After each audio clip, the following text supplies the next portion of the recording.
Yeah. What? But I'll cut it. Bitchin'. Scoop forward. Quit making so much crackle noises. Let me just be silent over here. Okay. So, after about a fucking year, Griffin finally returns. Hi. And then we get two newcomers, people from Arizona, while we're in California. We have Quinn, Hello? and we have Schweed. Oh. Otherwise, his name is David. Oh, yes, that is my first Trying to name. keep it differentiated between us two. That is my And first name. then there's Griffin, Hi again. and then there's me, which is the host of this. So the thing that's always happened on the first episode, or the first like minutes with new guests, is your usernames.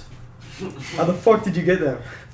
So Quinn, let's start out with you since I already know the story. Alright, so my username is StormDude127, and that comes from Wizard 101. Probably the single greatest MMORPG of all time. But realistically, if you don't know what Wizard 101 is, it's a fairly shitty game. magic-based MMORPG, and I used to play it back in 7th and 8th grade. And so when you make your character, you have options. You can go through a quiz to choose your magic school, or you can choose which one you want. And I picked Storm and Ice. So I said, fuck it, I need a username. So I took Storm from the School of Storm, and then I just added on another word, which was dude. And then 127 is just a number I pulled out of my ass. And then we have StormDude127. So I've stuck with that ever since. And another fun fact is that a lot of people, I've had at least 3 people in-game ask me if I'm from Stormfront, which is a white supremacist forum. So at this point I just tell them yes, because I think it's funnier that way. Did you Didn't you plan a while ago to shorten it to Storm or something? Yeah, I've been wanting to shorten it to Storm, at least on BattleNet, because you're right. It's not BattleNet anymore. It's not BattleNet. They dropped the BattleNet branding. Wait, when did that happen? A month ago? 2 months ago? I kind of dropped Battle, Yeah. We dropped Battle. Yeah, they I dropped dropped battling. Well, they dropped the branding, but I've been wanting to change it to just Storm on there, because I think StormDude127 sounds a bit silly, but I haven't come up with anything since to change it to, so Fair enough. yeah.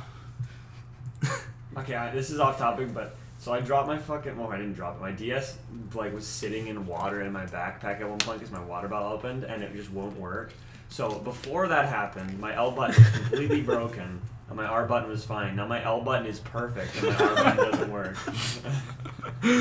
So that implies it's not hardware; it's just a software malfunction. Or, I don't fucking Could know. be anything. It's like when you hit your head and you get a severe injury, and then you hit it again. Oh, and it's so fine. replaced it, okay. I was really confused why L was making me jump. That's because I replaced X. Okay. No. Sorry. Anyways. Alright, Yeah, now we my have turn? fleets. Okay. So my username is The Davidian. It came out as a joke, where I should. You don't have to yell. You can just talk. It's like, I don't actually know how it came about, but we started a religion of me and called it the Davidian religion. Nice. Yeah, it's just been a running joke ever since. I guess the meaning's been lost, but before that, I used to have everything as Bruma13. Oh. That comes from RuneScape. Oh. Better than Wizard 101. Wait, that's what Bruma is from? Bruma's a place. Bruma is not a place in RuneScape. It's not? I'm pretty sure it's some other RPG game. Oh. But I did it because a friend of mine was Bruma 12, and I was 8. I didn't have anything creative to come up with, so I was like, you know what, I'll be Bruma 13. Okay, fair enough. This makes me think of a Yudioy lover. And then What? Yudioy lover's Brock's little brother's account. oh my It god. looks like it sounds like Yowie Lover. I don't know what the hell Yudioy is, but But yeah, it's Bruma 13 has been a meme ever since. Fair enough. that's your name on League. Yeah, That's what it is. That's what's floating in the back of my head. I do want to mention also that there's a cult called the Davidians. So Oh yeah. So it's our fake religion, and it's also a real cult. So How many people do you fact. have? You need 10 in order for it in to be the real- considered a real religion. I don't know, maybe like 5. Oh, halfway there. You're halfway there. I don't know. Would you like to join? No. I'll join. Why? we could have You're a live in. conversion on Oh, am I? podcast. Okay. We need tax breaks, David Hall. No. Where's I your can't do Where's that. your homeland? Where's your Mecca? David's house. Boulder Creek. With M. Boulder Creek High School. So, since we're missing an Arizona boy, how did you guys meet? Like, so before Griffin even showed up, because we met in middle school. Middle school. How did you guys, Seventh like, grade, I think? yes. Me and yes. Quinn met in elementary school. Yeah, and, Nothing we were eventful. friends. What? Nothing too really. We were friends through like association with another friend of ours, Brock. Yeah. And then that's how it went for a while. And then Yeah, there wasn't really anything notable in grade school that like yeah, we just sparked an instant friendship. It was just we were friends through other friends. we met through common interest, or we became friends through common. But we did interests. go through a period in like 8th grade where David would invite me over to his house like every weekend, and I guess it probably wasn't 8th grade, maybe more like 7th or 6th. But I would go over to his house and watch him play Pikmin. Fun times. That was pretty much it. Sometimes we'd play Smash Bros. Sometimes he'd let me play, but sometimes. but yeah, no, that was the extent of our friendship. And then in high school, we didn't really talk that much, at least for the first, like, I would say 2 years. We would meet up in the morning and hang out in the courtyard before classes, and we would talk there. And aside from that, that was pretty much we didn't it. have any classes together, so Yeah. that wasn't. Griffin and I But we still felt- stayed friends, so. Griffin and I actually had a comparable situation where we used to get up, and we'd sit in the gym before class, before gym class, and play Pokemon and talk about Team 4-Star. As for the missing Arizona boy, Crut, otherwise known as Turk. Crut's the toad. Oh, yeah, Crut's Crut's the the toad. toad. Okay, but, you know, I thought Crut was his evil twin or whatever. His evil twin is a toad. No, it's his better twin. Oh yeah, His better twin twin. is his Crut the opposite. toad. His opposite. As for My Crut, favorite Sonic character. I sort of like brought him in by myself. Took care of him. He brought him in from the I cold, dark raised him world. from the tadpole he was. He's very large frog now, but but after Is the opposite of toad a frog? I don't. Okay, you're distracting. That's not Sorry. the point. Anyway, we met in health class. We did like an assignment together, and we became friends. Then we went into team sports. He met Pierce, one of our other Arizona friends, and then he just sort of melded into the group after that. Fair enough. I don't know why, but I don't know. I kind of latched onto him. Like I'd always heard about this mysterious Turk character, and then all of a sudden he finally gets introduced to me junior year, and so I guess part of me was just like, holy fuck, I finally get to meet this guy. And so then I was like good friends with him after that. My first memory of Turk, without being a friend of his, was we were sitting at lunch and Brock was like, it was like 10th grade, and Brock was like, Turk, come over here. So Turk came over and he's like talking to him. He's like, hey, tell your friend to pull his pants up because you can see his ass. He's like, hey, pull up your pants.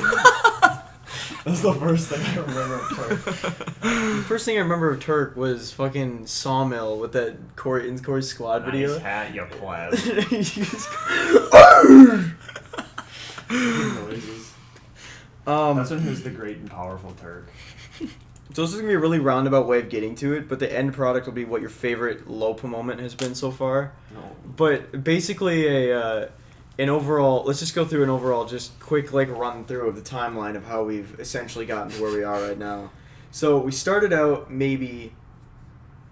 so me and Griffin and Corey started out when? Like fucking like 2012? 2013? Like 8th grade. 2012. That'd be And 2012. then we moved on through different games. We got to 2016. We stopped using Skype. We switched over to Discord. Then we met Turk, and we met you guys on Skype. On Skype, And then we yeah, moved that for over a to very short Discord. time. and then we fucking exploded into adding all the California people, Yeah. and now we're here now. But through all of that, what is, like, when you think of, like, Lopey's Lagoon, and it's, like, Lopey's Lagoon hijinks, what do you think is, like, the most defining, like, if you had to tell somebody, like, one event that perfectly summarizes what we are, what we do, what would you tell them?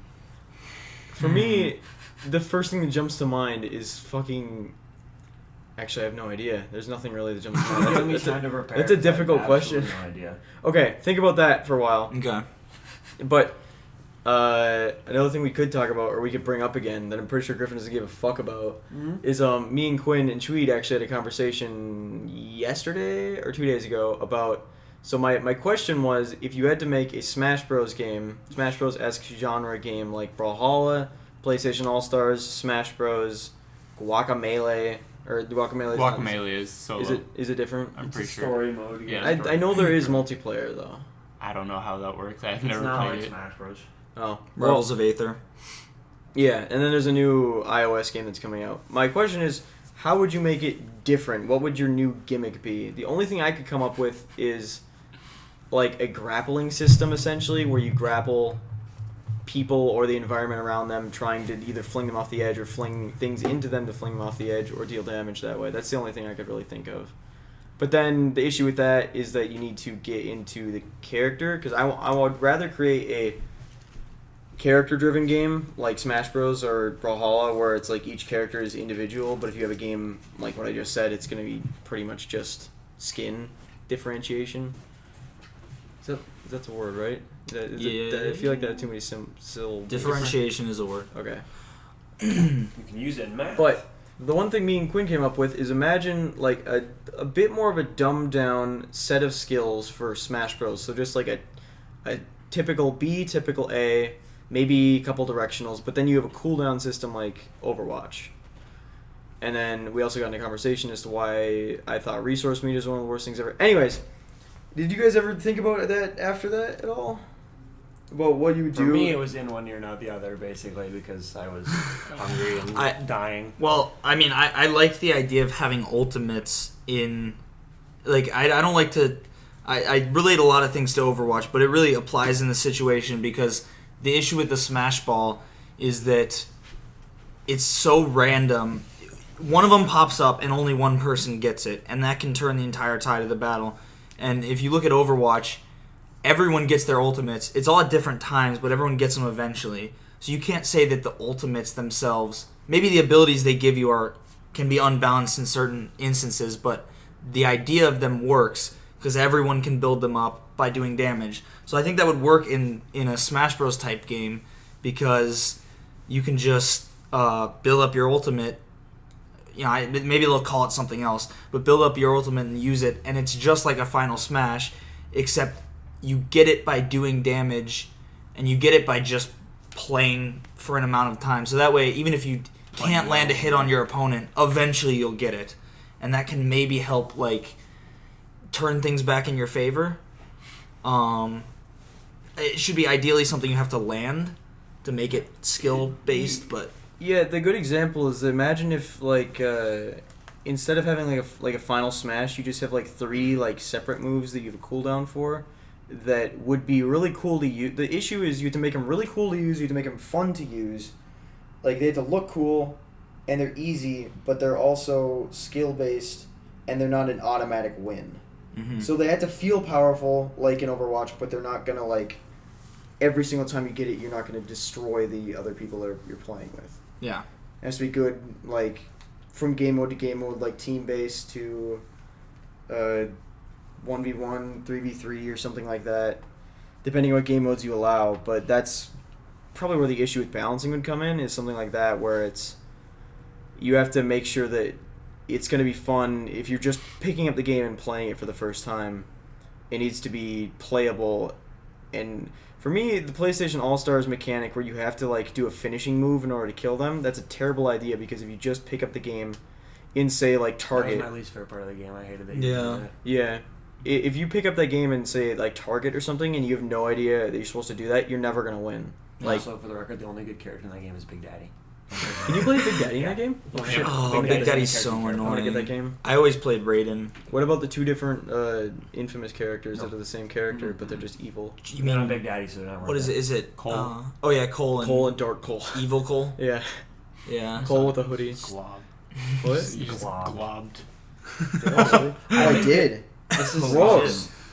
It's a little off topic, but I think it'd be interesting if they added a character to Overwatch that was like that had because in League, I know I'm making a reference to League, but they have characters whose ultimate is like available right from the start, and all it does is like either like switch a form or like upgrade a different ability, or it's like a toggle type thing. And I think it'd be interesting if they added something like that to Overwatch, where it's like while you just like have your ultimate ready all the time, but there's some drain to it or something like that, and you can switch. Like I'm trying to like, or there'd be like, I'm trying to describe this, but So basically, the alt meter drain. well, like I was thinking, like the way you could could do resources be like, you build up your alt meter, and then you can toggle your alt, and it'll drain the percentage. That may be a little bit busted in a game like Overwatch, but I mean, you don't want to give it like. Would you be able to, while you have it activated, would you be able to keep it charged by dealing damage and taking damage? I'd say no. That'd be No, the balancing nightmare. You could just I was thinking just like a character like Swain in League of Legends. He has his ultimate turns him into a crow that like that makes him basically heal a whole bunch, but it's on toggle and it's constantly draining mana when he has it on. So I mean, you could add a cooldown for toggling, so you can't just like mash your ult button over and over and over again. Do you think they'll ever release a character in Overwatch that doesn't have an ult? No, No, but I the think game is like It's centered like- around it. I think they may do another Symmetra type thing where they give someone 2 ults. But what if there was a character that was so strong that he didn't need an ult? I'm sure that they They would would. just get With rid that- of yeah, power from other that's- categories Yeah, they would just nerf the other aspects of him. before Him they slash release her them to give make them it- an ult. Because Yeah. in games like that, they're always like managing like where their power Well, is balanced, because they want to like- keep every character relatively the same power. So if they give all their power in the other stuff, then their ult's gonna be. It's crappy, not only they're that, still but gonna- like team fights are reliant on ults to the point where you're like, there's basically an ult economy. Like you have to be watching, you have to be calling out like, oh, the enemy Reinhardt might have Earth Shatter. You have to know how many people on your team have ults, and the fights center around how many ults you have. And yeah, you can win fights without ults, but you pretty much need them, and you have to be careful when you use them. So if you had one person on your team that doesn't have something like that, it would really screw you over. It is kind of a weird idea. I didn't ever really thought about it that each alt is kind of a utility more than just like it's two different ways of thinking about it. If you I was trying to think of useless alts kind of a thing. There really aren't any. Like the most useless one I would say is probably Winston's, but even that serves some purpose of pushing the cart or knocking people off edges or just keeping Winston alive, making him more of a beat stick or more of a tank. But even with like more, because there's large scale alts like Hanzo's Yeah. and Divas, and then there's small scale alts like Ana's or Tracers that are just usually affect only like one person, Yeah. or Genji's or something like that. But each one is typically meant for utility. But what if there was a character that had enough utility they just never had an ult? They were literally just strong enough without the ult. a character like that would just either be, in my opinion, trash tier or just S tier, top Yeah, tier. I guess that's fair enough. Like the game is just so reliant on ultimates. And Yeah. I mean, there could theoretically be a character that is just utility and they don't really do anything else, because What's I'm Symmetra gonna was make supposed another. to I mean, yeah, I'm gonna make another League reference, but like the character Thresh, literally, he can only be played support because all of his utility comes from his kit and not the items you build on him. So a Thresh without items is basically the same as a Thresh with items in terms of what he can do, because his whole kit is around just fucking with the enemy team and setting things up for the rest of your team. So his ult is like, it's good, but it's not like all it does is it damages the first time you touch it and then it slows everything else. be. Mm-hmm. So it's like So it's something you could take away from him, and he he would wouldn't. still be extremely still good be good. because the rest of his kit is just about fucking with the enemy to set up for your team. That's interesting. Is there any character you could take away their ult in Overwatch that would still work? Tracer. I mean, yeah, Yeah, Tracer's she ult doesn't- is good, but she doesn't need it. Yeah, she doesn't need She it. doesn't need it, but then again, yeah, she doesn't need it. I mean, you miss it so often, anyways. That Yeah. like I miss it so much, and I've been playing Tracer for a long time. Even the pros, like you'll just see them throw out a pulse bomb and just completely whiff it.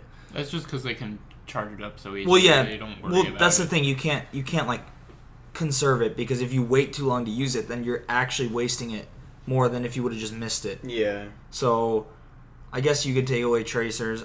Maybe There's different characters where their ult doesn't combat or doesn't usually go into like a combo, because Lucio's is he heaps people alive, stuff like that. Ana's is nano boost, where it's like a combo kind of a thing. yeah. But 76 has his where it kind of leads into a combo. But there are a couple of heroes where like Symmetra is meant to keep people alive with machines and stuff. That's kind of a combo. But there are some heroes, like honestly, Reaper could do Yeah. without his. It's cool, but it's like it's not exactly integral to his kit, to be honest. He can already do so much close range damage. Yeah. Yeah, he doesn't. I mean, he doesn't need it. It's just nice to get those. It's fairly easy to get a triple kill as Reaper Yeah. if you know what you're doing with his ult, especially now with the lifesteal. I mean, he can heal through a lot now while he's doing it. So, but yeah, I mean, like I could play Reaper without the ult. I could. There's been games I don't ult. I ult maybe once the whole game and still do fine as Reaper. So you could probably take it away from him. I would say Diva doesn't need it. Yeah. It's a good zoning tool, but like it Yeah. doesn't get kills that often. I would say maybe the only true like combo ult is probably like Orisa, because you can plop down the shield and then protect the Well, yeah. I mean, booster. where it's like her ultimate goes with her. her ultimate like matches her abilities. Yeah. Like I it's think- like they built her ultimate around her abilities rather than just like I give think her something. Reinhardt has a bit of that too. Where Yeah, because you charge. Yeah, you you- hammer down. You hammer charge. and then you charge or fire Yeah. strike.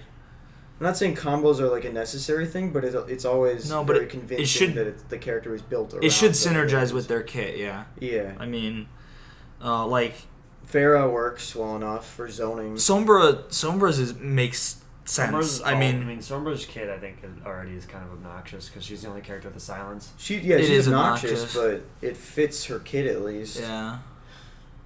She's starting to become good too. It's kind of surprising. She's good because people are realizing She's how starting to see strong play. silences are.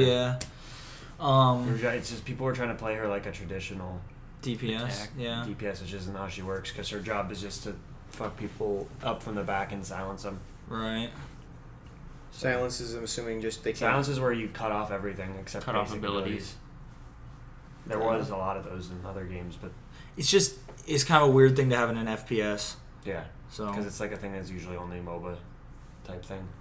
Yeah, the issue with a first-person shooter with abilities like Mei or Ana or even Junkrat with the trap, where if you limit somebody's movement and they can't see it immediately, it's always really jarring.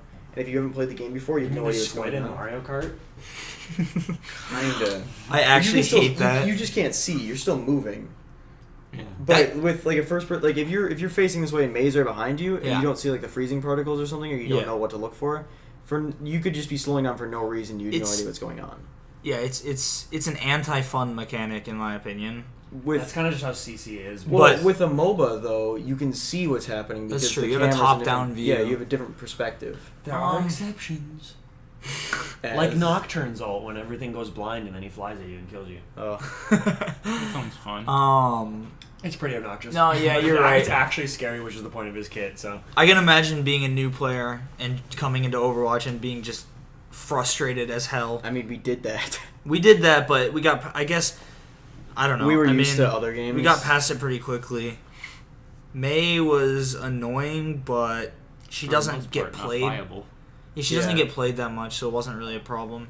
There was a brief period of time where she was like meta. do you guys remember like at the tail end of having no hero element quick play where there was that one match on Hanamura where the enemy team had like 4 Mays. Six. I'm pretty Was sure it it was 6? 6. And they just kept Everyone freezing went May, running on the point, and just froze kept freezing and then walling themselves my in. So we had God. we were in overtime for like 3 to 4 minutes. 3 to 4 minutes just trying to fucking capture the point. We didn't win because they People could just not give have Ana and invincibility. Orisa shit for having too much longevity, But you want to talk about May? Orisa does not have longevity.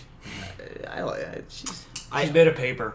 She If dies you're like shit- instantly without her shield. If you're shit, I mean, that's an excuse you could use for any character. There is. Oh, it works better now because they're 8-second cooldown. Right? Yeah, Yeah. she's pretty good now with the new Her shit's cooldown. better than Reinhardt's right now, honestly. Yeah, that's the sad thing. Reinhardt's kind of obsolete The now. only thing Reinhardt has is that he can put it up whenever he wants, put it down whenever he wants. But yeah, I mean, With all the mobility characters, that doesn't matter. yeah. yeah. What was I gonna say? I completely. Could you I mean, talk about May. Oh, May, yeah. Playing May is a really weird thing because I basically play her as a tank because I jump in, attack everybody, freeze as many people as I can, headshot. She's Then like- I get basically a free like borderline 20 seconds if I want to completely give up. I rock up. Yeah. As soon as that happens, wall myself either up or into a corner. Nobody can hurt me. And by the time the wall breaks, I can probably dance around them long enough to get my rock back up and Yep. I have my wall back That's up. basically how it works. It's pretty dumb. Yeah. Thankfully, the stalling mechanics don't work as well anymore because of the way they did. They changed overtime. I don't remember what they did, but They increased the respawn timer, which I have honestly not noticed at all. I haven't noticed it that much. But I mean, it's a far cry from the days when like May and Diva would, like the enemy team would just switch to May and Diva and stall out the point. I mean, Bastion. that doesn't happen anymore. If you've noticed, Bastion, Tracer. Bastion couldn't really do it before because Bastion. you can. Oh, Bastion would, if he surprised you, Yeah, Bastion. Like, you would just Bastion mow would down win your games. entire team because you're just Like, okay, you can still do it. Amazon. You can still do it, but it's just not nearly as bad as it was in the Plus past. the obligatory Tracer that would blink on Yeah. that point. Yeah, I feel like people should know how to kill Tracer though. It's much harder to kill May and Diva. That's true.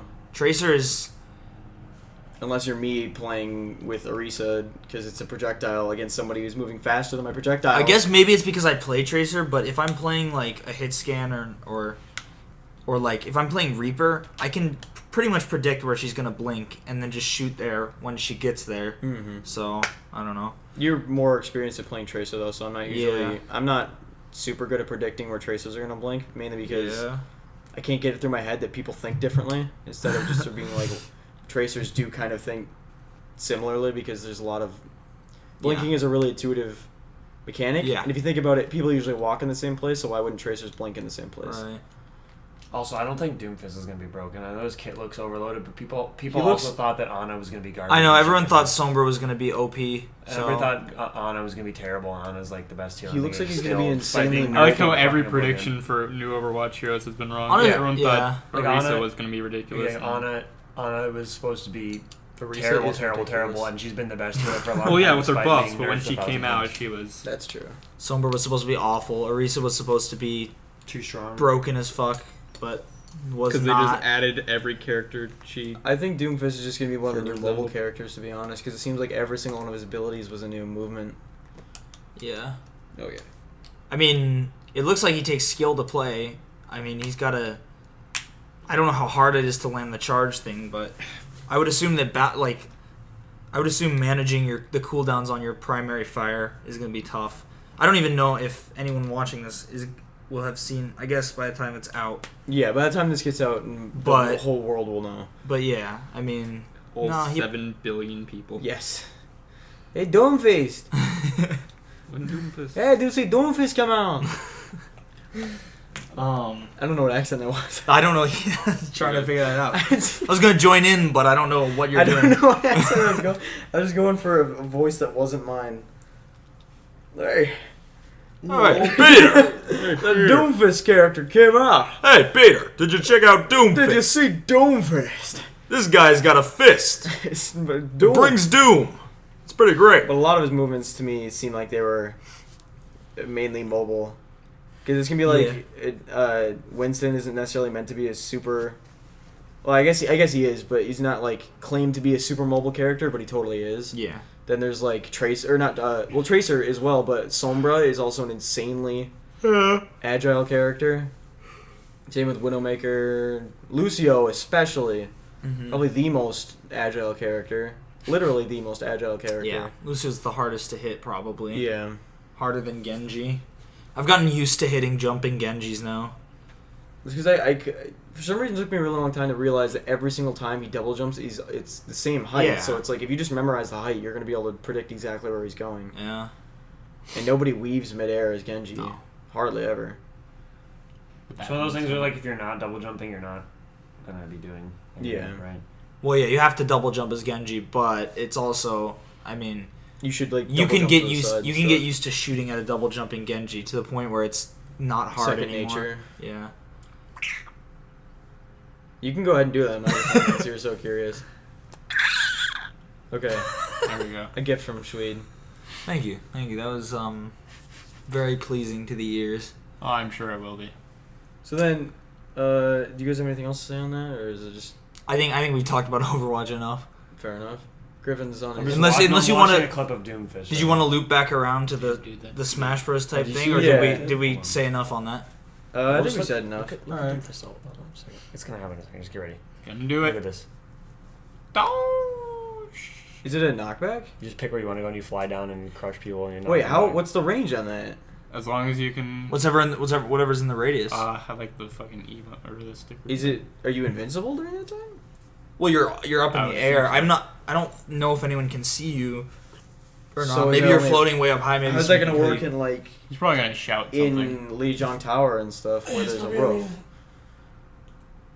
I think you're not invincible. I don't think you're. Do you think- completely gone, but Do you think there's a hitbox way up there? It appears you're probably on in the air. it honestly. appears on your screen that you can't see yourself, but maybe other people can see you in the air and shoot you down. I mean, Diva's mech comes out of the ceiling, so it really wouldn't be That's fair true. if he just disappeared and then comes back. I mean, it might be like. So- I mean, essentially, they Zenyatta's could is they the could same see the thing. circle Yeah. maybe too. We don't know. It's Oh, maybe it's like Maze. Because with Pantheon in League, he does a similar thing where he jumps in the air.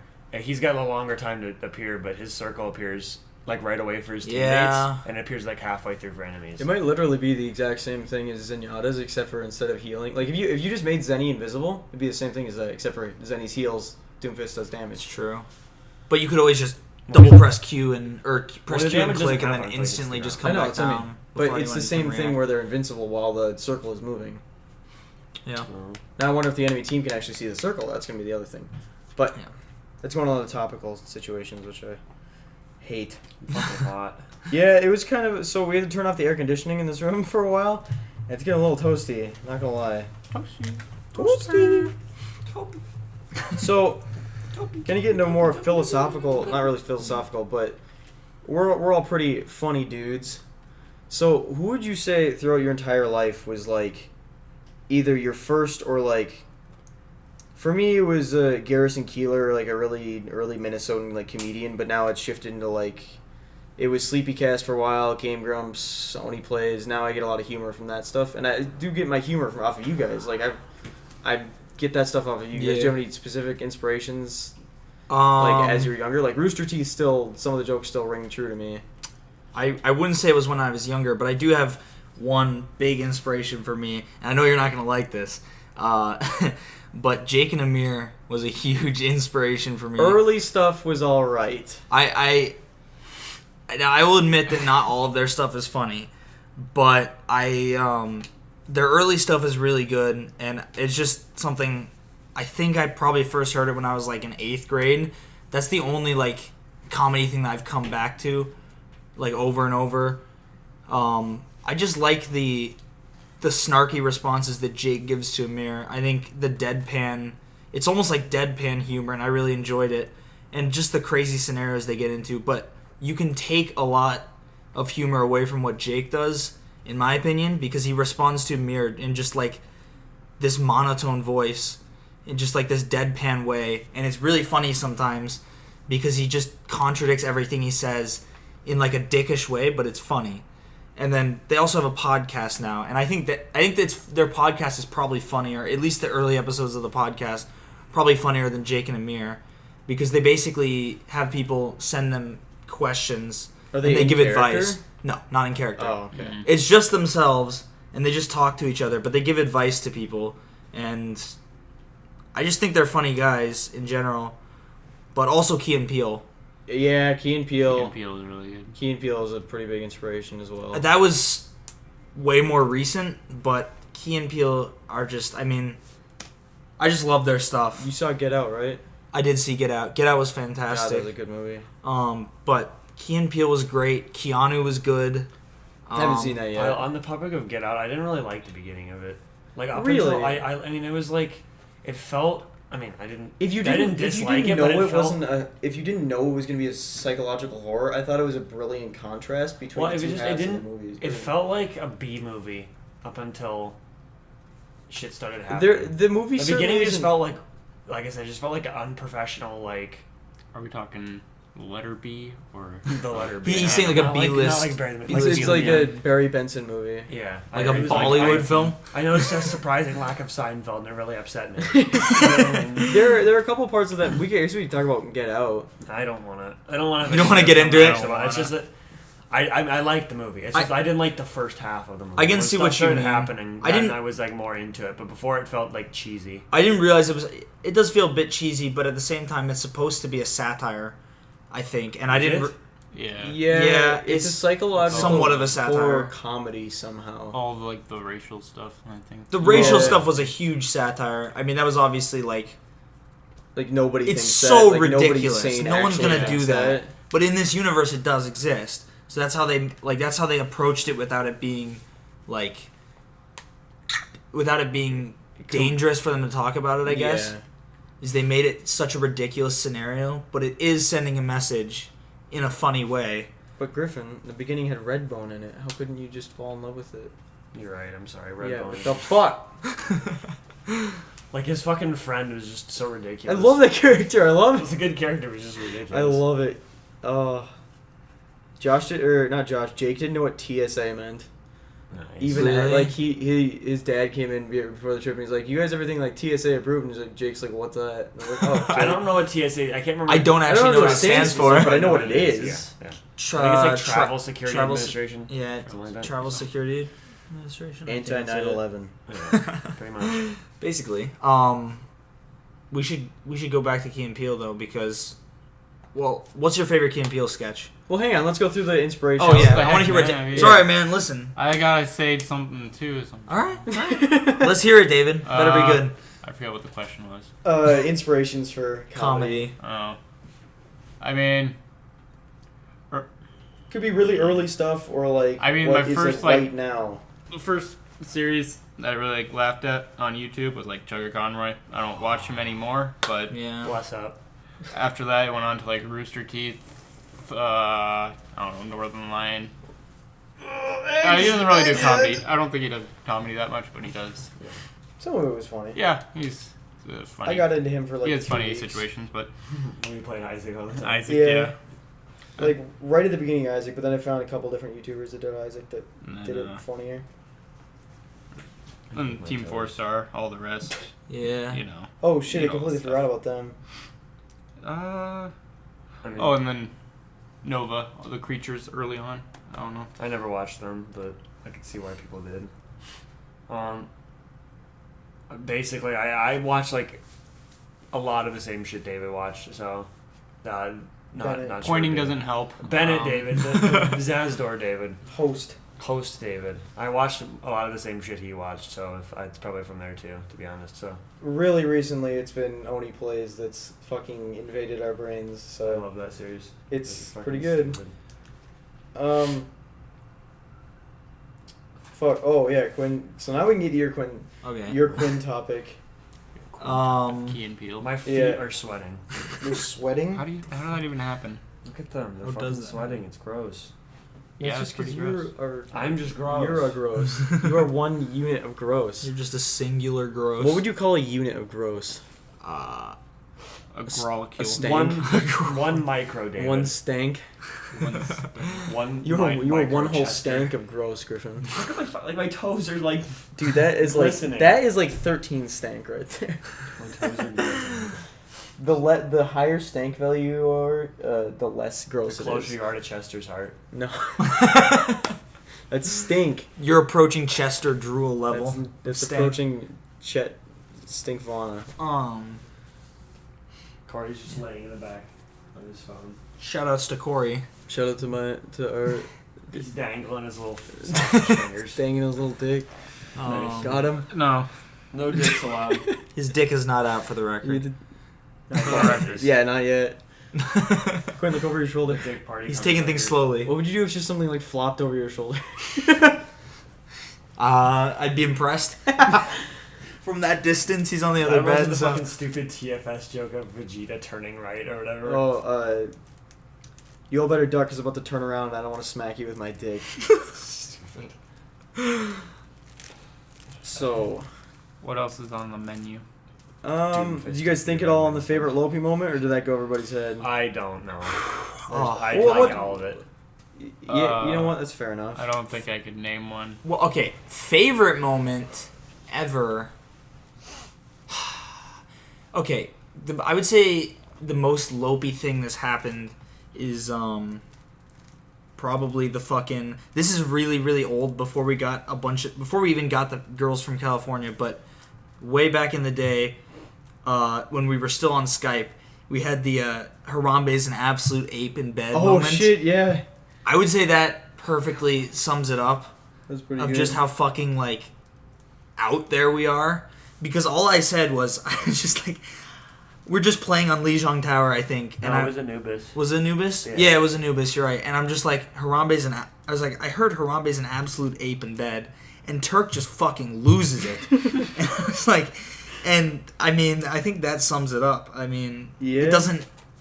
I mean, it means something, but it was such a very simple comment, and we just lost it for like 6 minutes, I honestly just straight. I just like all of our stupid like little in jokes, like Yeah. my feet stink and stuff. My like that. favorite It's thing that stupid. ever happens is when we find something that's funny and one person laughs and the other person laughs harder and then somebody else starts laughing harder and Yeah. it just turns into this uproar. And That then happens- it turns into Turk laughing the hardest. It turns into Yeah, just it- wheezing, maximum overwheeze. Yes.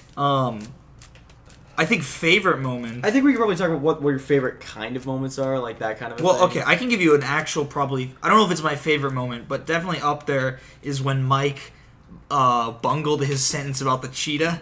He tries to What was almost- it, like 70 miles in a tenth no, of a it second? was like No, 7 it's- miles it's every 10 10 miles seconds. in 1/6 of a second. 10 miles in yeah. No, The one. cheetah can run a 7 miles and It was like He He said miles- 7 miles a minute, or no, He said- 7 he miles said- a second, I think, or something like that. 7 miles in like 10 6 seconds minutes. is what he said. 10 seconds. 7 miles in 10 So it's like seconds. 70 miles a minute. Like Mach 3 or something. It's my favorite land animal. They can go faster than fucking planes. So that was pretty great. It's Sonic. It's like we figured out it was like 2,570 miles an hour or something like that. It's like cover. It's like the half of fucking Africa. Concorde, but Yeah. a cheetah. Exactly. Just cover Um, like all of Africa in like a second or an hour. It would go around the world in an hour. So, It's just ridiculous. the last No, already It was podcast, pretty long. Yeah. the last podcast we had, we semi ran out of things to talk about. But one of the things that let us go for quite a while was we basically picked around like 5 genres of games and pick your favorite as of right now, because since the last time we did it, my opinions have completely changed because I played Stardew Valley, and it is a fantastic game. But if we were to go from 2D platformer, let's do so 2D platformer, single player first person shooter, top down strategy, and turn-based RPG, and let's do We should do one at a time. okay. So 2D platformer version. So 2D platformer. What's your favorite 2D platformer you ever played as of right now? What would you say? Who's gonna start? Just Go for let's it. Go down the line. Yeah, let's go to Okay. go down. Yoshi's Island. I know David does not agree with me on this one. I will stand by that game is a disaster, but maybe I should replay it again with a new point Open of view. mindset. I will give my my reasons. I would say if I had to choose, let's see, if I had to choose another one aside from Yoshi's Island, probably Super Mario World. Maybe. I don't know, but Yoshi's Island is, well, first of all, the music is just fantastic. I don't know if I guess you can argue you don't like the music. That's just personal preference, but I think the music is great. The art style is great. Yeah. The art style is just really like charming, and it gives a nice, I don't know, it's just a nice feel to it. It's way different than anything that was around at the time. I would say I will concede that the losing the fucking baby off your back and having to chase him down is a annoying ass mechanic. But I mean, you get used to it, and I think it's kind of a unique way of like. It's interesting because I mean, it's 10 seconds until he gets taken away, but you can build up stars so you have longer. I'm gonna open this a little bit because it's really fucking hot. Okay.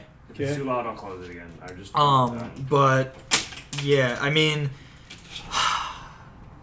and just the egg throwing mechanic. Is it picking it up or no? It doesn't look like it. You can open it a little bit more. If there's white sound, it doesn't matter. It's just we got the first. I think what I like so much about that game is the egg throwing mechanic and the fact that. And I know you hate this, but I love the flutter jump. Fuck the flutter jump. I love the flutter jump because once Is that you what added that ability to Yoshi? What? Is that the game that added the ability? For Yes, Yoshi I to think. get the Wait, flutter maybe jump? Yoshi's Story did it first. I don't know. No, Yoshi's Story. Or was came that out second. after? Oh yeah. So Yoshi's Island was the first with the flutter jump, and the reason I like it is because once you master it, you can chain it over and over, so you can get over like huge gaps, and it's not as random as David likes to think it is. I mean, it is, I guess, kind of random, but you can chain it over and over, and you can cross large gaps and stuff. I just think it's a fun mechanic. The egg throwing's cool because they gave you the ability to throw eggs midair, so you can jump and then aim it and then throw it. So yeah, it's just there's also a decent amount of like it takes a decent amount of time to play through the game all the way. There's 6 worlds. Each world has 8 levels. There's even some bonus levels on the Game Boy version. So I mean, I always thought that the in a game where if you have the majority of the game a certain way, so like Yoshi's Story, or not Yoshi's Story, Yoshi's Island is a perfect example, where you have the whole game like a certain way. So the majority of the game in that game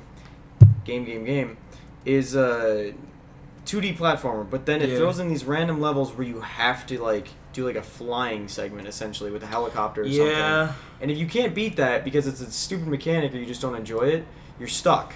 I mean, if the majority of the game is a certain way and then you force the player to change their entire like perception of the game and how you have to play it in order to proceed, then that's stupid. If it's easier to do a level by doing it that way, but you can still do it the regular way, that's fine, because if the player has a choice then instead of forcing them to play a new way. So some of them piss me off. Like I really hate the helicopter one because you can fly in any direction, so you don't even know where you're supposed to go. So that's annoying.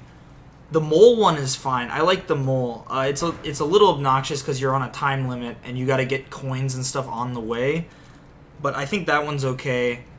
The skiing one is pretty fun in my opinion because it's giving you one direction to go. You just have to jump over rocks and stuff. I can't think of the other ones. I know there's the car. Mm-hmm. The car's only used like once though, which kind of bothers me. The submarine is fun, but also kind of annoying because you can run into the fish and then it spins you out for like 3 seconds, so that's kind of obnoxious. I can see that. That's a fair point against it. It just didn't bother me that much. I don't know. The praise I'll give that game though is that each one of the boss battles is entirely unique. Yes. Like each one is like a very much like this has never been done. Yeah, Like I've never fought a boss like this before. Yeah, I forgot to mention that. That's probably one of the reasons I love that game so much. And then the final boss completely changed. The final boss is so scary the first time you come up to it, and the music on it is like this 16-bit guitar track, and it's just fantastic. Yeah, it's pretty good. And it's different too because you're aiming the eggs in a different direction than you would normally, so you have to adjust. And also like the little baby Bowser fight before it is kind of clever. It's fun. I mean, it's not the real fight, but it's just there. It adds to it a little bit. Yeah.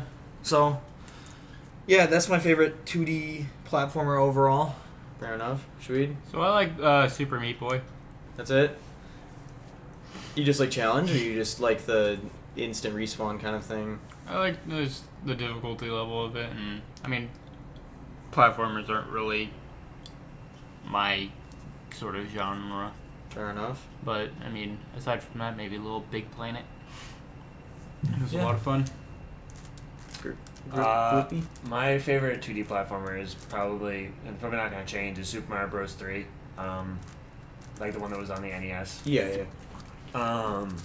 That game is good. I son. love that It's a game really good game. because it basically gave us the Mario type gameplay we know now, Yeah. and Soundtrack's good. the Each soundtrack. level is, I've had unique. the fucking since you asked the question, I thought of the game that I wanted to say. I've had the fucking the side scrolling music stuck in my head.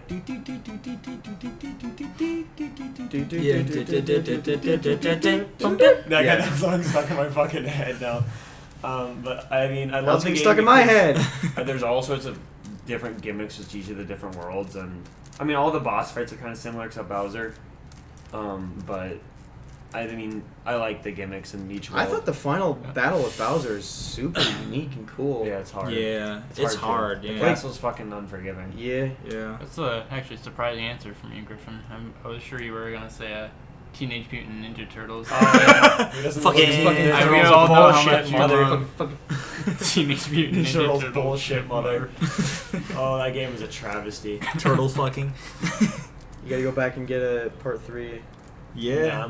Maybe one of these days. Yes. I'll try again. Just need to stay up until like 4 a.m. So you're all So I'm just pissy. dead again, and then we get another Turtles video. All right. I Yes. think my favorite still to this day, it's really, really close. Like Super Mario World is right behind it, but Kirby's Return to Dreamland is still my favorite 2D platformer. It's not necessarily difficult. There are certainly parts that are difficult, but Do you know which Kirby game is the one where you ride the hamster and fish and stuff like that for the Game Boy? that Original might Game Boy? be. Is it in the same engine as Return to Dreamland? Because that may be Magic Mirror. I never played It's the not Magic no, Mirror. it's a Game Boy one. Like an original Oh, Game I have Boy. no fucking clue. That one was weird. But Return to Dreamland has it's a pretty game. Very, very rarely are there puzzles where they don't provide the answer in some way, which is how I think you should have puzzles in games, because it's like two different kind of puzzles in games. There's like BioShock, where it's literally just like a puzzle, where you have to like just solve it that way, or there's puzzles where it's like situational awareness, like in Skyrim, and you have to find it out from that. I think that works out well. But Kirby has the same thing where if you have to blow up like a cannon or something, it's not gonna like make you restart the entire level with like a fire power up. It's gonna give you like a fire power up somewhere nearby, but it might take a while to get it, or it might be kind of difficult to get back with the fire power up and not die. That's about it. Yeah. What was the next genre? Let's do single player first person. Single player first You person. say shooter? Or just First Not person, necessarily. Just first Okay. person in general. Wow. Okay. I'm very inexperienced in this genre. The only one I've played in this genre is actually Portal 2. Minecraft. Okay, Minecraft. Well, I guess I have to give I would say Portal 2, but I have to give an honorable mention to Minecraft because it was fun for quite a while. I just think Microsoft First really person. screwed it up, but Yeah. there's still there's a lot of replayability in Minecraft. I mean, part of me wants to go back and experience survival for the first time. I wish I could do that. And I still could go back and play the early versions of survival, and I think I'd have an enjoyable time. But yeah, I haven't played a lot of those games. I'm gonna say Portal 2. 1.6.4 my friend. Yeah. We're just talking about single player games now? Or? Yeah, so single player first person. Does the first person have to be part of it? Yeah. I've hardly played any single player first. I mean, Minecraft. Bioshock, yeah, Skyrim, I mean the most. anything like that. Oh, Skyrim. Storyline. Doesn't have to be sandbox Fallout. necessarily. Yeah, but so yeah, I mean Skyrim. There's nothing that really sticks out to me for single player first person. Fair I mean, I enough. have a lot of hours in Skyrim, but who doesn't? That's true. True. Griffin. I like Wolfenstein: The New Order a lot. That game was fun. Just Yeah. killing Nazis and just run and gun type gameplay was fun in that. I know what David's Also, gonna say. Doom was like that. Doom was fun. But yeah, I mean, I don't play a lot of those games either. So I need to play those games. they're fun. Wolfenstein 2 looks really good. My favorite. I know it's single coming. player first person shooter is Half-Life 2 Episode 2. It's very necessary that I mentioned Episode 2 because that game, that part is fucking genius. Not necessarily like the episode 1 isn't very unique in anything, but the second one is fucking amazing. So good. The way it leads you along, there's no like time skips or anything. There's no like location skips where you get in a bus and suddenly you're a different place. You are the one who's moving you from location to location. There's no like jarring like changes in game mechanics or anything. This just keeps you in the moment the entire time. Mhm. Basically, you stop playing because you run out of time or you have something else to do. It's not because you get bored. Just stuff like that. So I'm gonna change it up with, let's do you know what, top-down strategy games. What's your favorite top-down strategy? Keep in mind, like, Nintendo and everything, it's all fair game. Nintendo, iOS. League of Legends. God damn it. That's not. Does that? I don't think that's really a strategy. I mean, it came from strategy. Kinda. I mean, because otherwise it's just gonna be MOBA. That's another game that yeesh. fits in. Because I've been playing the shit out of that game, and that game's fun right now for me. So. Top-down strategy. Yeah, well, it's not your turn. Yeah. Well. Wait your damn turn. Damn. Like Okay. Advanced Wars or anything, or I really haven't played anything. I mean, Civ 5 is great. I haven't played that much of it, but it's great. Does Mystery Dungeon count? yeah. Yeah. It's turn-based technically. What did tonight? It was top-down strategy, not turn-based. It's also top down. It's top-down. I just don't know if it's Top-down strategy. Games have multiple genres, Griffin. I know. Get over it. It's still strategy. You still Real have to, games you have to have manage your moves. I guess I and would. manage I your mean, items. I played through Explorers of Sky, and that was really fun. But really, I've not delved into this genre too much. So those two games, though, really good. I know those are. Well, Civ 5 is a very like stereotypical top-down strategy game, but it is as good as people say it is. So I Yeah. don't know, David. Sweet. Had you asked me a couple years ago, I probably would have said Pikmin. Oh, I That's forgot. fair enough. I forgot about Pikmin. Now, I would. I'd Still probably say one of Pikmin? the earlier Fire Emblem games. Oh, interesting. Any preference in one, or is just they're kind of the same?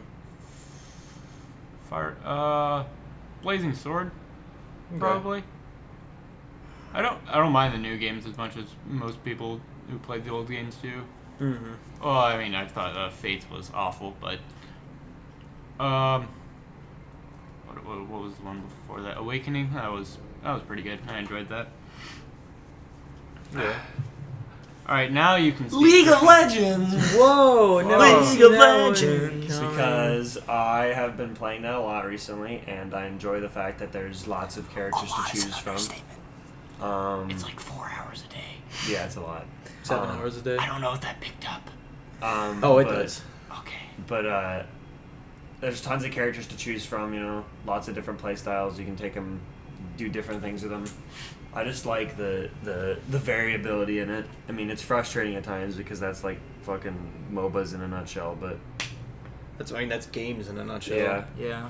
but I have fun with it in general. So Yeah, I can see the appeal. I just haven't found a character I really enjoy yet. I have issues with the overall game mechanics. That's about my thing.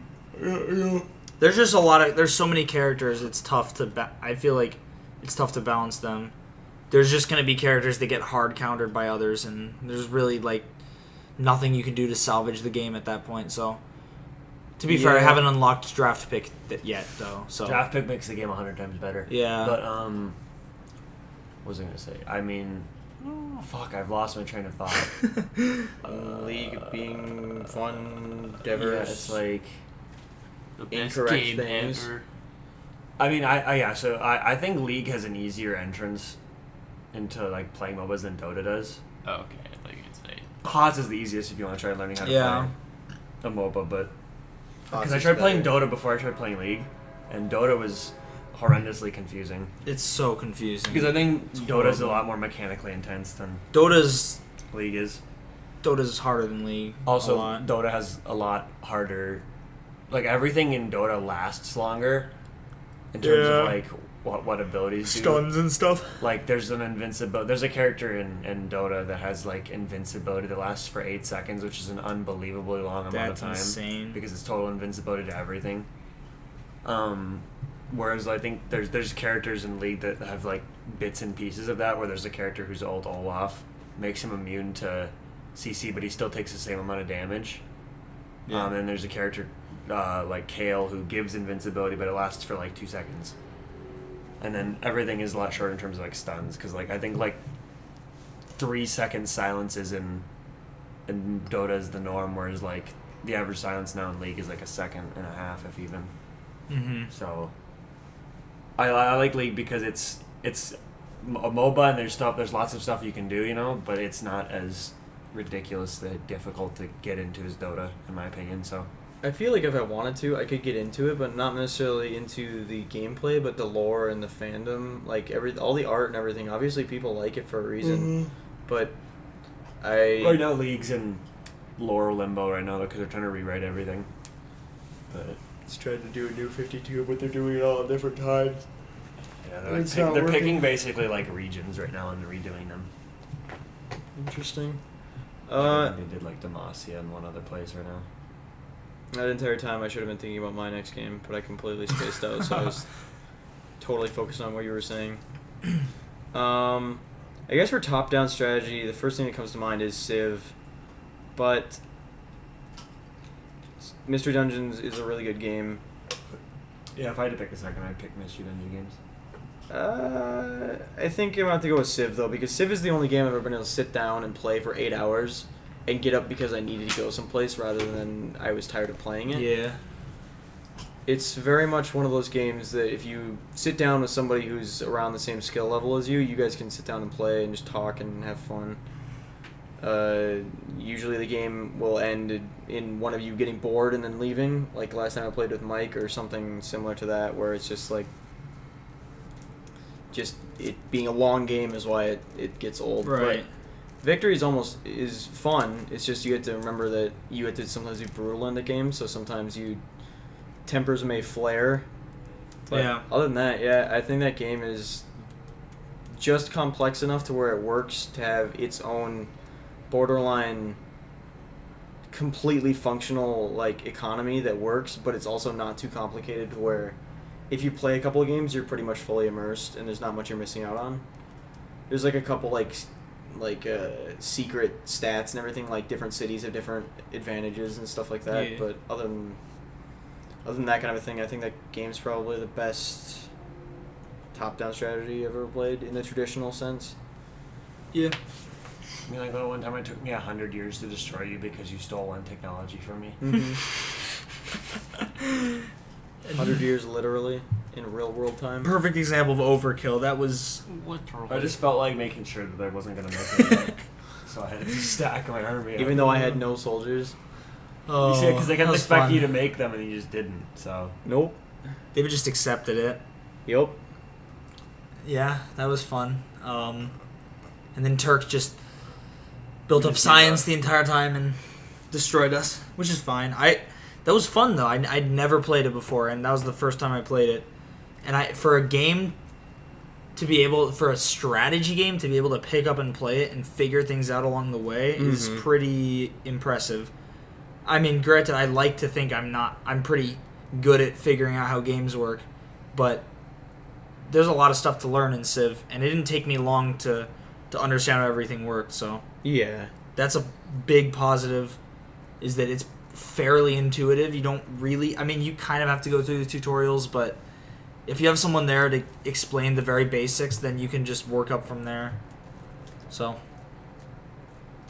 yeah. What genre should we do next? turn-based. Turn-based RPG. What do you guys think? I got nothing. No Pokemon? Oh. Pokemon Platinum. Oh, okay. Yeah. So basically, what's your favorite Pokemon game? No. Paper Mario 1000 Year Door. Really? Yes. More than any Pokemon game? Yes. Fair enough. And the funny thing is I've never finished Paper Mario 1000 Year Door. But I think I'm qualified to say it because I got to the Shadow Queen and I said, fuck this. It's so hard. Like, I couldn't find a place to buy an Ultra Shroom, so I just couldn't beat the Shadow Queen ever. But I got through every other part of the game, and it's the music is just, I mean, the Rogue Port theme is like one of the best themes ever in any game. It's just amazing. It's got this like mysterious, almost like this eerie feel, but it's also like adventurous and fun. And then the game itself, I like turn-based games where you can do better by timing things. So that's what I like. Like Pokemon's great, but then you add a whole nother element of it where you can, in Paper Mario, you can power bounce someone, and you can power bounce on them like 10 times and do more damage. That's fun to me. And then when you time it right, if the enemy attacks you, you can block damage. That's really cool. I really like that mechanic, and I'm sad that they kind of ruined the later Paper Mario games. I haven't played through Color Splash yet. I have it. I just need to play through it. But Sticker Star was very underwhelming compared to... I really like the partner system in the Thousand Year Door, and I haven't played the original, so I can't say if it's better. But the Thousand Year Door is just, the graphics are great, the music's great, the gameplay's great. Better than any Pokemon game in my opinion, but yeah. Mine, probably Pokemon Platinum. I mean, it was like, the Gen 4 was the only generation of Pokemon where I bought all the versions. Diamond, Pearl, and Platinum, but just Platinum was the definitive edition. Everyone seemed to like that over the Diamond and Pearl, so there's really no reason to get Diamond and Pearl. Yeah, I never played Platinum, only Diamond, but I can see, like, after watching Chugga's playthrough of Platinum, I can see why Platinum is way better, because the island, like the battle zone or whatever, like that island you go to after the fact in Diamond and Pearl and Platinum, they look awful in Diamond compared to Platinum. Game mechanic wise, it's better. Like you swim faster and stuff as well. Yeah, they updated something like that too. What were you gonna say? I don't know. So that was your basically Platinum then? Yep. Okay. Griffin? Mother 3. Okay. Mother 3, like that game. Every time I play through it, I mean, it's a good game. You can't stop talking about it. Because it's my favorite game of all time. I love that game to death. Like, the gameplay's fun. The rhythm thing is hard to get into sometimes. But the characters are all, like, fun. The characters are interesting. The story is really well written, and it tears at my heartstrings every time I play it. But, I don't know why you don't like Undertale. I don't. I mean, it's not even that I don't like Undertale, it's that I don't understand it to a degree. Like, I don't like the gameplay. I don't like the lack of gameplay there if you play the peaceful playthrough. And I don't like how they handled this shit at the end, because I got up to the... Spoiler alert, I guess, for people who care about Undertale. It's fucking Undertale. I know, but I got up to the part with where you're fighting like Omega Flowey or whatever in peaceful mode, and I did all that shit where it gets to the point where the game closes on its own. Yeah. And I'm back at fucking... Yeah, Griffin's... I'm back at Asgore. Griffin's game did a really weird thing where... Is Asgore the fucking... The yeah, Asgore Dreamer. Yeah, so it sent me all the way back to him, and I don't know what the fuck to do because I don't want to fight him again because fighting was awful. Griffin's game glitched out in the way that it sent him back too far. Normally it sends you back to the beginning of the Flowey fight, or like in the middle of the Flowey fight. So I think your game is literally just glitched. I don't get it. Like, and then it's at the point where I don't want to fight him again because fighting him not Flowey. So in your defense, Flowey was fine, but Asgore was a pain in the fucking ass. The pacifist run was too easy for me, to be honest. But then I went on to the genocide run, and it was... I don't want to say it was too hard, because in that game, the game mechanic is an easy mechanic to learn, and if you play it enough, you'll get better. I wanted to skip Undyne and just go straight to... Like, Mettaton was so much fun to fight, but I wanted to fight Sans. But Undyne's mechanics in her fight is one of the most annoying things ever, because her attacks come from the top, and then they switch down to the bottom. So it just completely negates every other thing. It's like what I was saying with Yoshi's Story, or where not Yoshi's Story, Yoshi's Island, where it's like the entire game is a certain way, then they switch up the mechanics for this, and you just can't complete it because you just don't ring with this one mechanic. But with Mother 3, I mean, like, the music is phenomenal. Like, the music is perfect for literally every single fight you get in. Like the ending fight that I'm not going to spoil because I think that's like the best part of the game. Yeah. The music for it is perfect. What? Were you oh, yours is pretty. I snickered. Okay, I thought I can snickered it. What? You were worried about. Well, I mean, I know, you were but willing to say Undertale ending. because but, fuck like, Undertale. Mother 3 is a good game. But Mother 3's been out for like 20 years or whatever. I don't- 10 years. More. 10 years. I don't want him spoiling Really? Mother 3 because It came out in 2006. I eventually want to play Mother 3 and I Yes, still haven't. So But all of the characters feel unique, and I wish I could go back and play through Mother 3 for the first time because the whole stuff with the ending is like perfectly done. I'm almost done with Half-Life. And what was I gonna say?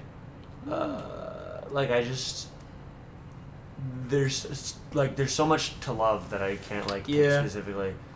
I mean, there's some things that I'm glad actually that there's a fan translation rather than an official translation because there's a part where basically the whole cast gets high, and that would have been completely neutered if If they'd actually if released an it. official translation had happened because they'd be aiming it towards kids, so they wouldn't have kept that stuff, especially since it was like 2006 when it happened. If they were to release it as is with everything in it, would you say that game would be rated R? Or not rated R, but M? No, I mean, it would be at least. You think it'd be like teen? E10 or teen. Because I'd say it'd be they teen. don't show like adult themes. Like it would not be worthy of an M rating.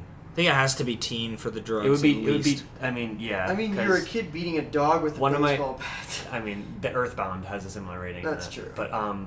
But like, because like one of the things in the translation that they had was like, when it's during the sequence where you're high, where it's like you open the mailbox, there's nothing inside except 1,000 rat corpses. It's just really stupid, weird stuff like that. But okay, I thought that was getting picked up on there for a second. It probably is honestly a little bit. But Whatever, it's over. it's not a big deal. Yeah, that's my favorite turn-based Got a RPG. robbery going I love on Pokemon, outside. but that game beats it, and it's probably my favorite game still. So Lame answer, Leaf Green. okay, Because the That's end game in that game is... the islands are That's great. a really good So answer, good. actually. That is my favorite Pokemon game, probably. It's so good. I love the Sevi Islands. So a little story. The first Pokemon game I ever had was Emerald, but I didn't know because I ordered it on eBay and I ordered apparently a fake version. So whenever you beat the Elite Four, the game would hard restart. So my first team ever consisted. I dumped my Trico because I thought he was a faggot, and I got a Graveler, and that Graveler carried me all the way to victory. And I should have probably noticed something was wrong because Josh came over once when he was still into Pokemon. He's like, "Why is your Pokemon still faster than this one, even though it's paralyzed?" So no eggs would ever grow, no fruits would ever grow, no berries would even drop. Paralyzed Pokemon were still just as fast. No true. I don't think there was any type effectiveness. And that was my first Pokemon game ever. Then I switched over to Leaf Green, I still remember. and that game off blew top my of it. fucking mind. I still remember off the top when you brought your Emerald version over to. Was that Emerald version that happened to you? Brought your Emerald version over to my house with the That was shiny a real Ditto. version, though. That Yeah. was a real Pokemon Emerald. But you had a shiny Ditto, and you were gonna like trade it to me to duplicate it or something like that. Yup. And then in the middle of that happening, your like game froze, and when you Yup. loaded back up, your game was wiped. Yup. So you lost everything. I lost my I shiny lost everything. I lost my shiny fucking Ditto. I could have had a shiny farm. God, that's amazing. Damn it. Fun fact about Pokemon, I used to... Pokemon Crystal was the first game I ever got because my dad won a Game Boy Advance and Pokemon Crystal at a company event, and like a raffle. And I used to think that Pokemon Crystal... I thought you were progressing through levels of the game rather than leveling up your Pokemon.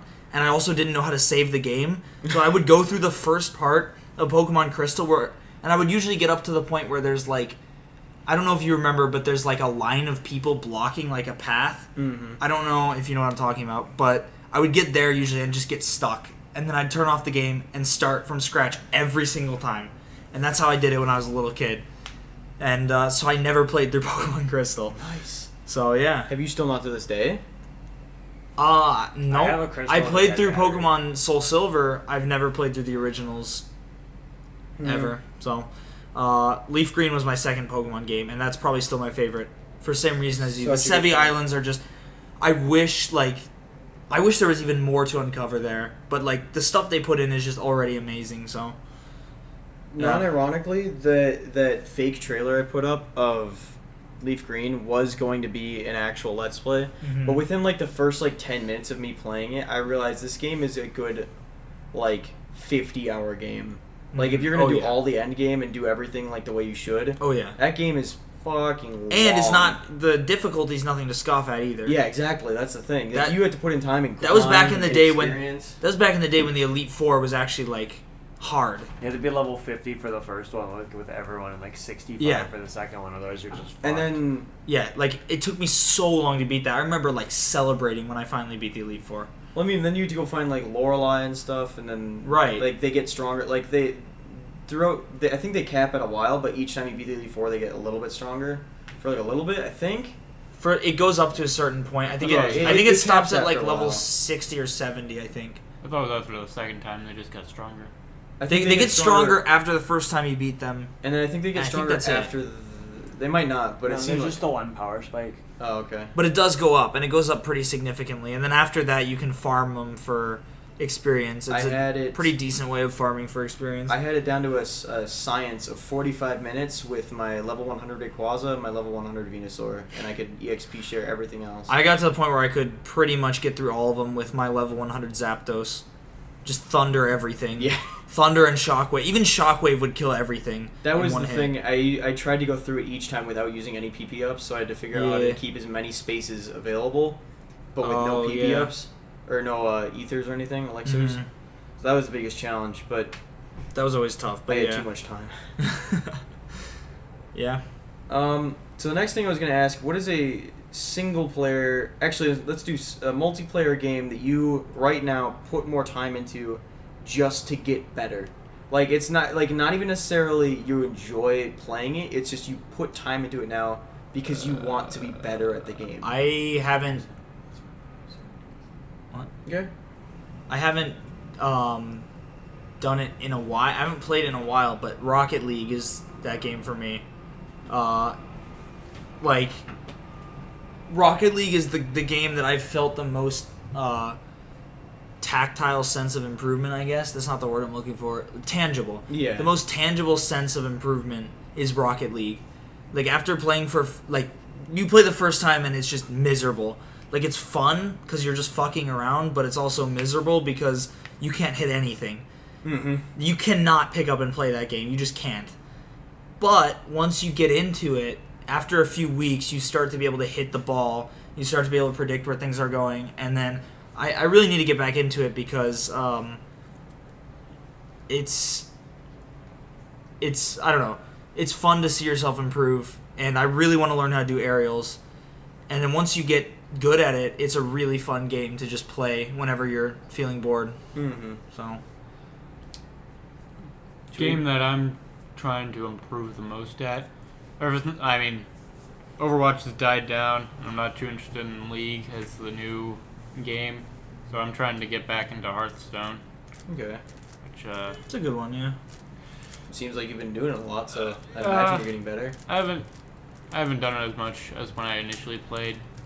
Getting to Legend and all that, it's been a while, and the new expansions are like just playing dice, really. Yeah. Like throwing dice and like, oh, you got a random crap. Like every card now just gives more cards rather than draw. So it's like, okay, this could go one of a million ways. And Yeah. some people find that fun. Like every game is completely different, but Are you talking about cards where you like play it and like the battle cry summons something else? no, I'm talking about like cards that, well, that too, but like where it's just, I think one of the cards, Cabal's Tome, it's a mage card, and it gives you 3 random mage spells. Like, Oh yeah, yeah. fuck, why not just I put don't those know. mage spells into your deck?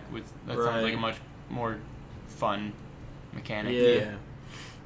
I'm also trying to get into Hearthstone, but he is infinitely better than me. But I would like to get into it.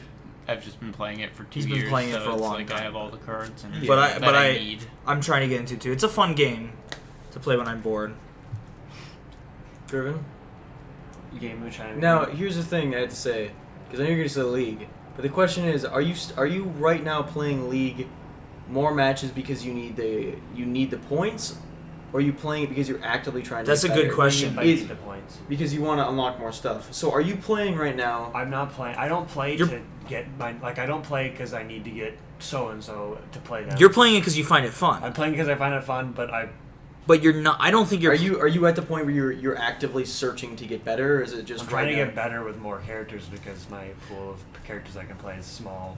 Okay, that's fair. So I mean, I'm trying to play a wider variety of people in the game because I want to be better at multiple characters. Because if they get banned or taken, then I'm kind of just fucked. That's fair because I could say Overwatch is that game for me, but really I'm not making a very large effort to get better. I could do so much more, so I don't want count to play that. ranked though in the league because Yeah, ranked that's seems the like thing. a toxic cesspool. Yeah, I'd rather just be it able probably to is. Not have it matter if I win or lose. Are we gonna do single player in a separate, Yeah, single yeah. player games we're trying to improve on? Yeah. Okay. But right now, as of right now, Yeah. I don't. Everybody was predicting that. I don't know about anybody else, but I'll probably continue still playing Smash Bros after this. I don't know if I will be able to find an actual competitive I scene to gotta get get a into. new DS to There get is. Smash Bros. But I need to find out where that is or what I have to do to get into it. But I would love to get into that game because I wish there was an actual competitive like in Brawlhalla where there was actual rankings. Yeah. I hate rankings, but it does work out in the way of showing yourself progress. Yeah. I think in a competitive game you need to have rankings. You need to have some way of showing progress. The thing with in For Glory, or the quote unquote competitive in Nintendo's online Smash Bros, is very hit or miss because you'll either get somebody that's like 3 years old and just picked up the game, or you'll get somebody that's going to destroy your asshole. It's not really like they're like the same level as you. It's like one or the other. So it's very, very, very rare that you'll actually get somebody you'll be able to play against. With competitive ranking, you usually get put against people that are in the same skill level as you. Does Smash have MMR associated with it? It's literally just whoever wants to play, who wants to play hard, who wants to play soft. Even with like For Glory. Nothing. It's That's purely really tough. just it's one big lobby. Wow. Just completely random. Now the same thing goes for the next game. What is a single player game that you have put time into? There's no multiplayer aspect. You just put time into that game because you just wanted to get better at it. Either it's because you wanted to speedrun it As someday. of right now? As of right now. So it's whether you want to speedrun it someday, whether or not you just want to get better, whether or not because it's just fun, or just something you wanted to just. I want to be better at this game because I want to. It's fun. Okay. I just want to be good. This is good. I have two answers for this. First one's kind of a joke answer, but also not really. Geometry Dash does not have any multiplayer aspect whatsoever. Completely single player, and I can't play it anymore because my phone is too laggy to run it. Like the levels are just too complex now. It just lags like hell.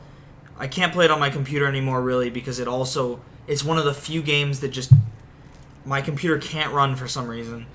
So I've had to drop it, but back in the day I put a lot of hours into that and I beat some at least at the time they were considered very hard levels, and still for someone to pick up and play them would seem impossible. So I was pretty proud of that, and that was it's just a fun game if I have nothing to do. I mean, there's music to it, so it's like when people design the levels well, the music goes with the level. It's fun. You like Super Meat Boy, right? Yeah. Like you like those kind of games. You ever played Cloudberry Kingdom? No. It seems like you would like that kind of game. What is it? It's basically left to right kind of a game, but it's got some of the most. So basically, if you keep your character like in a very strict pattern, you'll survive. Yeah. But it looks so complicated that you basically it psychs you out. Oh. It's basically Super Meat Boy, but imagine like thousands of obstacles. Yeah. Just all at the same time. But if you just keep a simple rhythm, you'll be perfectly fine. That sounds fun. It's Yeah. Is it like a rhythm game? kinda. It's like Meat Boy. you know what I mean though. Like Yeah, I know. I've seen the there's game. always one path that if you Yeah. take it in the exact right time, you'll survive. Oh. So you just have to find that path. That sounds fun. Yeah, I would like that. But everything that's happening around you is so distracting that it feels like it's impossible. Yeah. Yeah, that's anything like that. I love anything that presents a real challenge to you, and Geometry Dash did that. When you go into user created levels, there are some insanely hard levels out there. They're also well designed. They look cool. So I like being challenged by that. But the other game I wanted to mention, Osu. Yeah, Osu. There is a multiplayer aspect to Osu, but I'm not gonna count it because it's so minuscule. It's literally you play against other people, so it's not really. I mean, it's multiplayer, but it's not really. It's just you still get ranked for the scores that you get in multiplayer, so you might as well just be playing single player. Osu is not for everyone, I will say that, but it is a very fun rhythm game, and that's the other game, aside from Rocket League, where I've probably seen myself improve more there, honestly, because I started at the point where I could only play easy levels. They have easy, normal, hard, insane, usually, and sometimes there's one after that that's like extra, or they'll call it like another, but I've gone from being able to do like 2-star maps a few months ago. I would say back in like November I could do up to maybe 2-star maps. Now I can do 4-star maps, almost 5-star maps. And I know that doesn't mean anything if you've never seen the game, but it just means you're improving. There's a huge sense of improvement there. I've kind of hit a wall right now, but I think I can get past it. It's just a mental thing. You just have to practice over and over, and it feels really good to improve, and it's fun to play too. It helps me relax whenever I'm feeling sad or something, because it's a rhythm game, and so there's always music. Yeah. So you just choose a song you want to listen to, and you play the level, and you're improving at the same time. So, and it gets more fun the harder levels you can do because it's faster. So it actually feels a lot more fun than doing the easy levels. So. And is that the end of your... That's pretty much... I don't have anything else to say, but if you haven't tried Osu, or Os, as some people call it, I would say put in the effort to at least play it for a little bit, because it's going to feel really frustrating at first, but it's worth it. It's a little weeby, but it's fun. A little weeby. A little, by a little I mean a lot. There's a lot of anime and Vocaloid songs, but there's also some normal electronic stuff and English stuff, so you can listen to whatever you want. It's fun. I just want to specify real quick that when I talk about trying to get better, I don't mean like there's two different kinds of. So the example is Pokemon. You are like doing EV stuff. That is you trying to get better at like training Pokemon. Yes. I don't mean like sitting back and grinding out levels like to get past. I know what you mean. Like more of a learning experience. Yeah, so more like you're getting better rather than the characters in game getting better. Yeah. Okay. I wasn't even gonna say Pokemon, but I mean the like single player game that came to mind was XCOM 2. Since I finally got it working on my computer. I mean I always admired the strategy behind that game, so I wanted to play it forever. I ended up buying a PS4 version of the game just to have it start working on my computer. Mm-hmm. So, yeah, I mean, not much to say about it. It's turn-based art You just strategy. like playing it just because you get better each time, or are you trying to do it faster? Or Like anything? I want to learn the maps and the strategies for taking down different like adaptive situations. Housekeeping. I just want to jump in really quick and say that Terraria is something I forgot to mention. You can play it multiplayer, but the single player, if you play it on expert mode, is fucking hard. And it's I don't want to dominate the conversation here. I just wanted to mention it really quickly because I'm still trying to beat the Moon Lord on expert solo without cheesing it. I've done every other boss without cheesing it. Even Duke Fishron, I managed to do completely legit, no cheese strategies. But the Moon Lord is like next to impossible on your own in expert. So I want to beat that someday and get it on video, and that will be a huge accomplishment for me.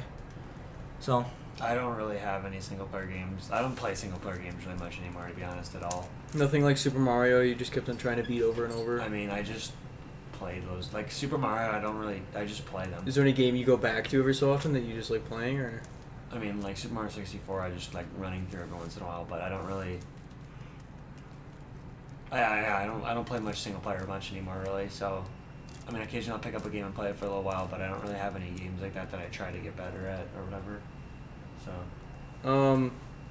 I guess for me, I have kind of two answers. There's a game I pick up every so often that each time I play it, I try to complete it a little bit better, which is Ocarina of Time. I pick up that game and then I try and complete it more.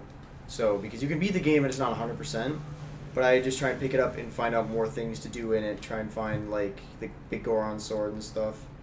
Just trying to complete it more efficiently, just stuff like that. But as for, like, a single-player game that I had to, like, I strive to get better at, it probably was one of the Mega Man Battle Network games. Because those games are fucking hard, but once you get really good at them, it's so much fun. Like, they're insanely fun.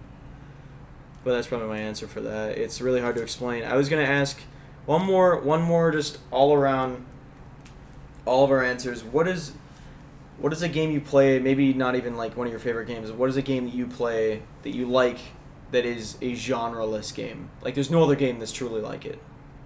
For you, it might be Osu, because there's no other game like it. For me, it's Mega Man Battle Network, because there's no other game like it.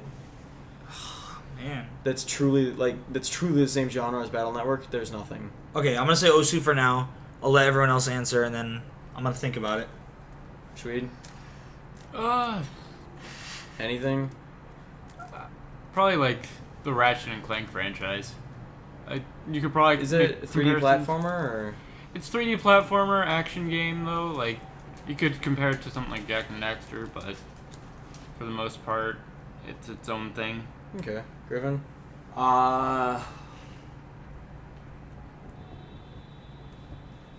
Anything? I mean, a game that doesn't really fit into any other type. I mean, I can't really. For me, it's Mega Man Battle Network. You know what I mean? Like, the combat system in there has never been done before. Well, I mean, I can't. That's like. I mean, that's not. I mean, it's a good question, but I just don't. I just don't okay, know. I've got a. Is there any game that has a mechanic that you wish would be in more games? Nothing in Wolfenstein or anything that's like, whoa, that's Wolfenstein's just like a classic, like, run and gun, blow Nazis' heads off or hit them with a fucking... Sort of like a Doom-esque. Yeah, it's like Doom. Okay. But, I mean, I like the rhythm thing on Mother 3.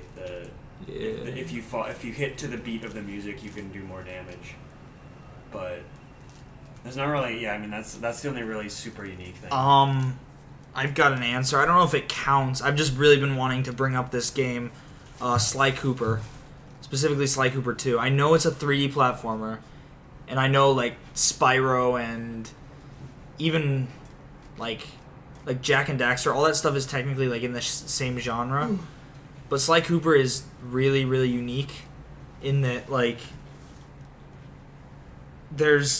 you unlock abilities as you go through the game, and you have to use stealth to your advantage, but you can also choose between stealth and you can sort of like just run through it and attack people and not be stealthy, but there's something terrifying about walking through the enemy's lair in Sly 2 especially, and like this fucking gigantic raven guy with a flashlight turns around and just blows his whistle. It's scary. Like, there's a real sense of like danger in that game. And I don't know another game like it. I know there's stealth games out there. Like, I'm sure the Batman Arkham games are stealth based.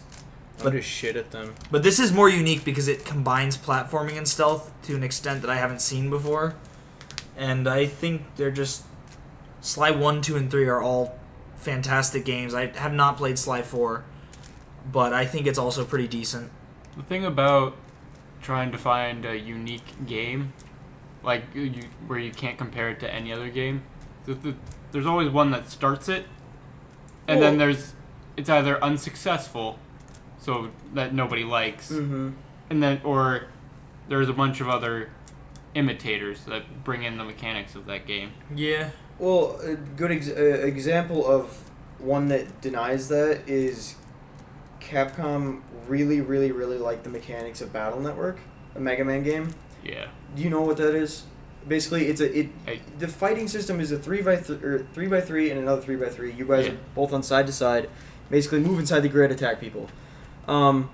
They liked that idea so much that they made around 5 to 6 games, or 5 to 6 generations. In each generation, there were 2 different games. Yeah. Nobody's ever done anything like that ever since, and they loved it. So there's different. I would say your idea is correct with series, but yeah, they never really took off. There was never. Yeah, they weren't. Everyone was kind of starting to get over Mega Man around that time, right? Yeah. There's a lot of one-off games out there though that never got sequels. I just can't think of them at the moment. Is there any one-off game you wish would have had a sequel that you think would do well as a sequel? Or Griffin, do you have an answer for that at all, or did you for the a one-off game that you wish would get? I mean, for the a sequel for the or no something. genre game, did you have any answer for that, or? Okay, well then, what about like a one-off game that you wish would have had a sequel or something? League 2. Yeah, I want the second. With all the existing champions and then like 1,000 more. 100. And 3 different or 50 100. different maps. Exactly. I want it to be full scale open world. It's a free Still roam. 5v5. Just a free for all. Yeah, but it's just an open world RPG. It's free roam. Yeah. It's actually just Free roam real time. it's just a mod for GTA with League characters. I mean, no, I feel like all the games I play have gotten either the version that exists Is the is best good one. enough and is the best, or they've had sequels already and they Yeah. weren't very good. I mean, we can hope for Xenoverse 3 not being trash, but Yeah, Xenoverse 2 was kind of disappointing in some aspects, but I mean, it's still good. I haven't finished it because my controller fucking broke, but Yeah. I think for unique titles, Nintendo does the best at creating those. Because like Pokemon, it's an RPG, but it's also pet simulator. the grandpappy of Oh. grandpappy of RPGs.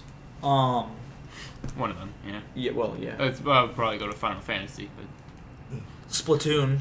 Splatoon, ARMS, they've just been trying a bunch of new They're things. making they're making another Splatoon, but I will say that the first Splatoon is incredibly fun, and that's it did get a lot of support, so it's not like unknown, but it is a unique game. I don't know any other. Nintendo shooter following like that. what everybody wanted them to do, where they just wanted new games. Yeah, they're rather making than new IPs, and it's great. Yeah, and it's working. Like, they're Um, earning loads of money from it, and they're realizing that they can actually Yeah. do it.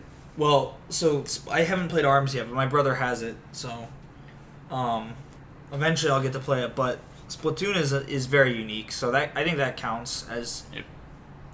especially since they had the opportunity to make it a first-person shooter and they made it a third-person shooter instead, and it works really well, anyways. well, you so. couldn't see the Inklings if it was a first. Well, I know, but like, I'm just saying, like, it's different. It's not first-person. You're not shooting bullets. The ink is actually used in a utility Environmental. kind of way, yeah. Like, you spray it and then you turn into a squid and use it. So it's not just for killing people. And there's multiple different kinds of weapons, so that's a really unique game. Nintendo does really do the best job with that. Yeah. And they certainly didn't for a while, but they've been trying pretty hard Yeah. recently. So props to them. Mm-hmm. Okay, I think we probably should wrap it up. We're reaching a long far time. far longer than I actually expected to. Hour 40. Yeah, I thought we were only at like an hour. So, all right. Well, see you guys in a year. or But something. yeah, Whenever. we'll figure it out. Well, I'll get you guys up not too long, or I'll head down. But Yeah. I don't know. None of us have. Well, I mean, you guys have school, but I don't have school. I just have. We have school, but we've got time off Yeah. sometimes. I mean, But yeah, that's it. Thank you all. Thank you guys. Thank you three. I'm fucking no hungry. problem. Corey's sick of us talking, so Corey's dead over there. He dead ass. he dead ass. Let me get that podcast bone. We were so